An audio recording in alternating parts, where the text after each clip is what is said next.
Bonjour à tous, c'est Isabelle, bienvenue sur ma chaîne. Je vous retrouve aujourd'hui avec le sourire, mais c'est dur parce que ça y est, c'est ma première vidéo et elle a mis du temps à venir parce que on est donc confinés, youhou. C'est pas trop le fait de me retrouver enfermée à la maison, à ne pouvoir sortir que le chien ou aller chercher mon pain. C'est juste que, c'est vrai que sur le coup, je me suis dit, quand on allait être confiné, je me suis dit, super, je vais avoir plus de temps pour lire, ça va être génial. Sauf que je continue à bosser de la maison, ce qui fait que j'ai donc ce fameux télétravail qui me prend pas mal de temps. Et par bonheur, l'école de ma fille à faire en plus. Ce qui fait que j'ai mis extrêmement longtemps à pouvoir lire une ligne. Je crois que j'ai dû passer 5 jours entiers où je n'ai rien pu lire. Je commençais à dépérir et un soir je me suis dit il faut absolument que je lise ne serait-ce qu'un chapitre. Et donc forcément j'ai un livre qui a traîné sur presque 15 jours. Quelque chose qui m'arrive jamais quoi. Parce que même en vacances, j'arrive toujours à lire un tout petit peu. Et là... ça a été le drame. Ce qui fait que ce livre, qui à mon avis m'aurait beaucoup plus plu si je l'avais lu à une autre période, m'a laissé un petit peu sur ma faim. Bref, je commence par le livre que j'ai lu avant d'être confinée. Et ce livre était dans ma pile à lire des reliques que je devais lire. J'ai sorti le livre de Grégoire Delacour, La première chose qu'on regarde. Moi, j'ai l'édition qui est parue au livre de poche. Oui, je suis une petite joueuse, mais c'est vrai que quand j'ai regardé la liste des livres, j'étais moyennement motivée déjà pour sortir un bouquin. Donc, j'ai sorti celui-ci en me disant « il est court, il va être vite lu ». Il a été très vite lu. Maintenant, le petit problème avec ce livre, c'est qu'il m'a pas vraiment plu. C'est-à-dire que le début était plutôt bien parti.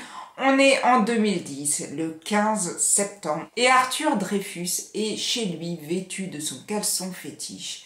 Il est tranquille, il regarde les Sopranos à la télé, quand ding dong, quelqu'un sonne à sa porte, il va ouvrir, et c'est Scarlett Johansson.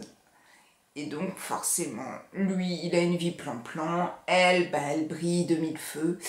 Et on va donc suivre cette histoire avec ces deux personnages.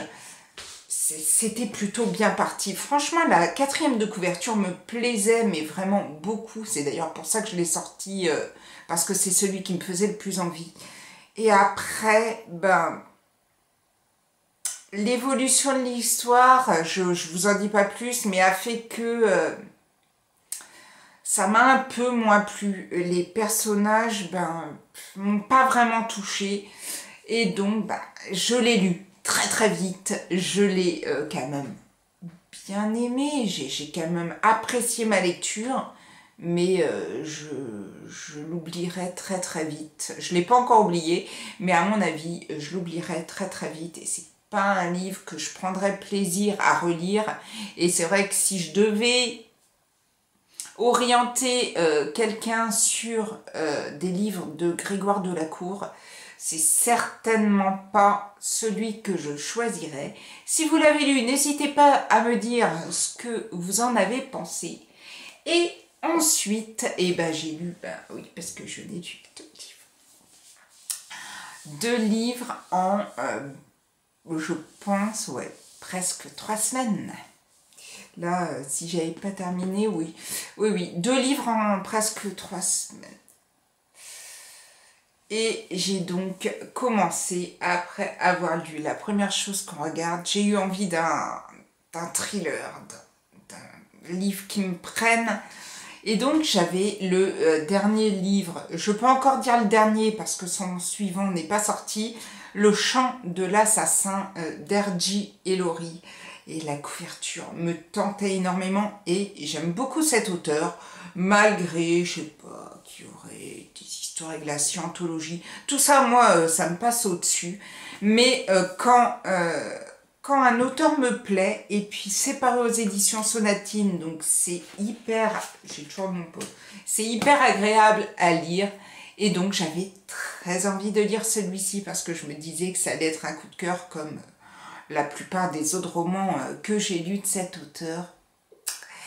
Et donc j'ai commencé à le lire avant le confinement. Et puis j'étais pas vraiment prise par les personnages. On est en 1972 avec le personnage d'Evan Riggs. Il est en prison, on ne sait pas vraiment pourquoi, et il est dans cette cellule avec Henry Quinn, qui est aussi un jeune homme, qui lui a purgé une peine moins longue qu'Evan et qui s'apprête donc à sortir de prison. Et Evan va lui donner une petite mission, c'est retrouver en fait sa fille Sarah qu'il n'a jamais connue et lui remettre une lettre. Donc lui, Henry, il n'en sait pas plus. Mais comme Evan l'a beaucoup soutenu en prison, il lui doit bien ça. Il prend donc ce courrier et Evan lui dit « Le mieux c'est que tu retournes à Calvary et que tu retrouves Carson Riggs, qui est donc son frère, et lui dira où se trouve Sarah. » Voilà en gros l'histoire. J'ai commencé ce livre avec plein d'espoir, comme je vous disais. Et puis ben, ça a très vite ralenti. Et le confinement est arrivé. Ça a ralenti encore plus, puisque pendant au moins presque une semaine, je n'ai rien lu. Et donc quand j'ai dû me remettre, j'avais commencé celui-ci, je voulais quand même le finir. Et les notes étaient tellement bonnes sur Livre Addict que je me dis mais je dois passer à côté de quelque chose, il faut absolument que je le finisse. J'ai pas été prise, je sais en partie pourquoi, parce que les personnages m'ont pas plus plu que ça, mais surtout j'ai l'habitude, tout du moins dans les livres que j'ai lus de R.J. Ellory, à lire autre chose que ce genre de roman avec les shérifs, tout ça, c'est pas... Pourtant, j'aime beaucoup la littérature américaine, mais du moment où on arrive dans des petites villes américaines avec un shérif et tout, j'ai beaucoup plus de mal. Alors, j'ai continué. J'ai bravé tout ce que j'ai pu pendant ce confinement où on en est encore d'ailleurs, en me disant il faut que je le finisse, il faut que je le finisse, il faut que je le finisse. Je l'ai fini.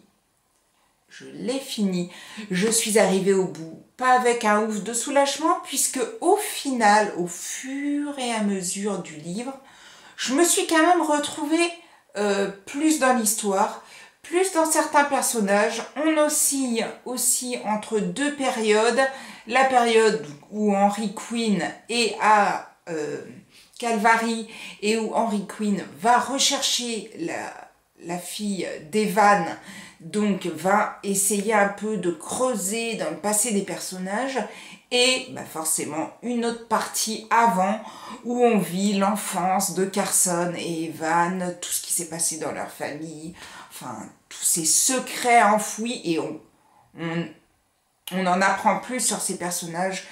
Et c'est vrai qu'au fur et à mesure, on commence à comprendre des choses. On s'accroche peut-être à certains personnages qui arrivent et qui font que on a envie d'en savoir plus.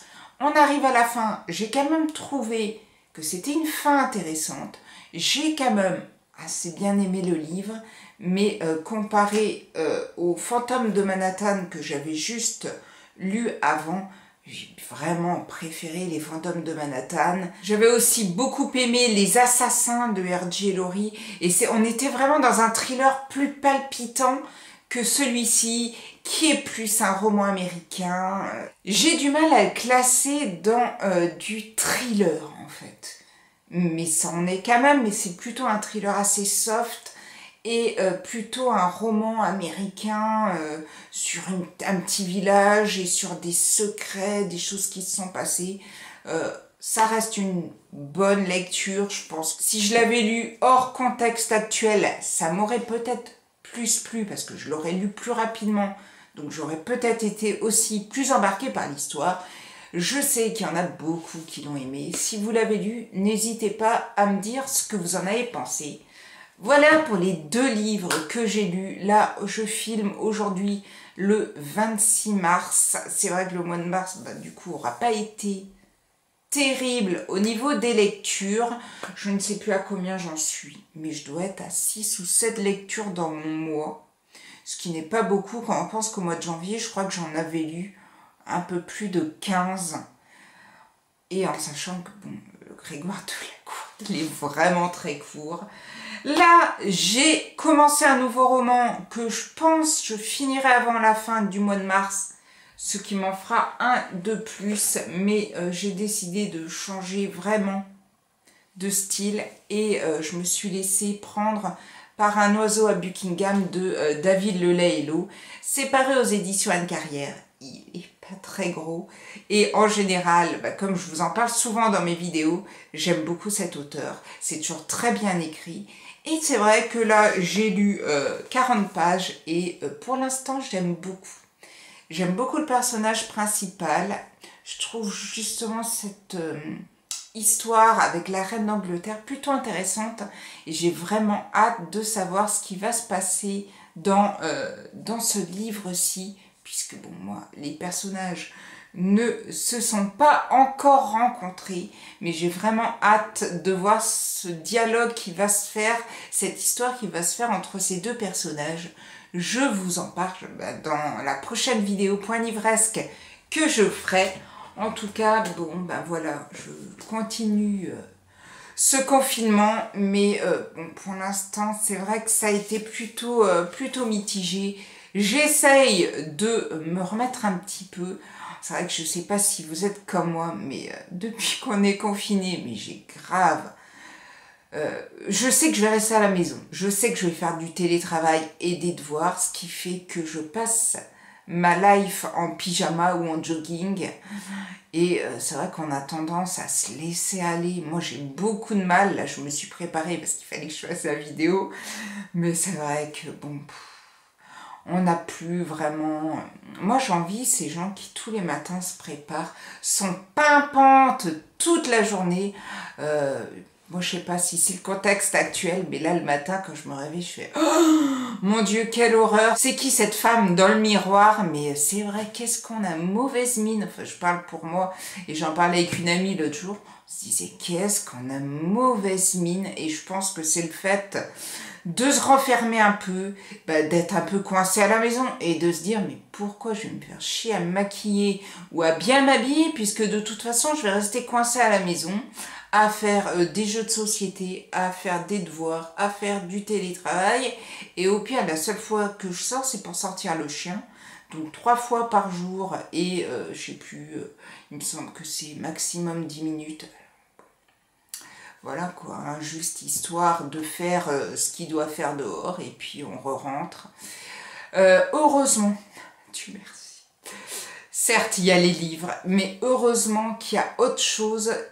On s'était juste acheté, allez, peut-être un mois avant que ce confinement ait lieu, un vélo d'appartement. Et je vous dis pas, là, j'ouvre la fenêtre et tous les jours, je fais 30 minutes de vélo. Alors, c'est sûr que c'est 30 minutes de lecture en moins, mais alors ça fait un bien fou. En tout cas, on n'est pas là pour parler de vélo d'appartement, il est juste là devant moi et je me dis cet après-midi, mon coco, on va se refaire 10 km. Mais j'espère que votre confinement se passe bien, que vous restez bien chez vous. C'est vrai que les cas ont tendance à vraiment se rapprocher, c'est-à-dire qu'au tout début, je me dis, wow, c'est loin, c'est dans telle région. Et puis là, c'est arrivé en Provence, à Côte d'Azur. Et puis ensuite, c'est arrivé dans le Var. Et puis là, ça se rapproche, ça se rapproche. Je n'ai pas encore entendu parler de cas dans mon village, mais dans les villages autour, ça y est, ça commence. Et c'est vrai que ça fait quand même, je vous avouerai, un petit peu peur. En tout cas, restez, comme dire, je vais faire la petite rabat-joie de service, mais restez bien chez vous, je pense que c'est la seule chose qu'on a à faire. Sortez vos livres, faites un petit peu de sport quand même, parce que franchement, ça fait du bien. Télétravaillez, faites un peu tout ce que vous avez à faire, aidez vos enfants à l'école pour faire les devoirs, les cours, les machins. Oh, c'est vrai que ça, franchement... c'est hard. Et c'est pas trop le fait de faire les devoirs et tout, c'est l'organisation. C'est-à-dire que moi, je suis quelqu'un, j'ai mon bullet journal, je suis bien organisée et tout. Et là, j'ai l'impression que c'est un puits sans fond. Ma fille n'est pas du tout à mon image, c'est-à-dire qu'il y a un bordel dans les cahiers. Et des fois je fais mon Dieu, mais c'est quoi ce bordel? Et j'ai l'impression que j'y arrive pas.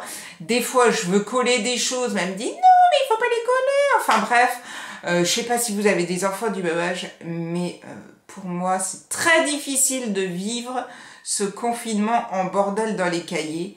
Je vais essayer de remettre un petit peu aujourd'hui d'ordre dans un cahier d'histoire géo qui est proche de l'apocalypse. Et puis on va essayer un petit peu de s'en sortir comme on peut. Est-ce que vous avez aussi, si vous avez des enfants, est-ce que vous avez ce problème d'enfants bordéliques? Mais j'espère en tout cas que tout se passe bien pour vous. Je vais pas vous raconter ma life pendant 100 000 ans. Je vais essayer de lire un petit peu et de continuer le livre de David Lelay, Hello. Et puis je vous souhaite plein de belles choses.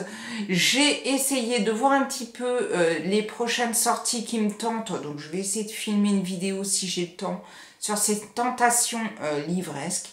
Et en tout cas, je vous souhaite plein de belles choses. Restez en bonne santé. Pensez à téléphoner à vos proches. Et puis moi, je vous dis à bientôt pour une prochaine vidéo. Prenez soin de vous. Ciao, ciao!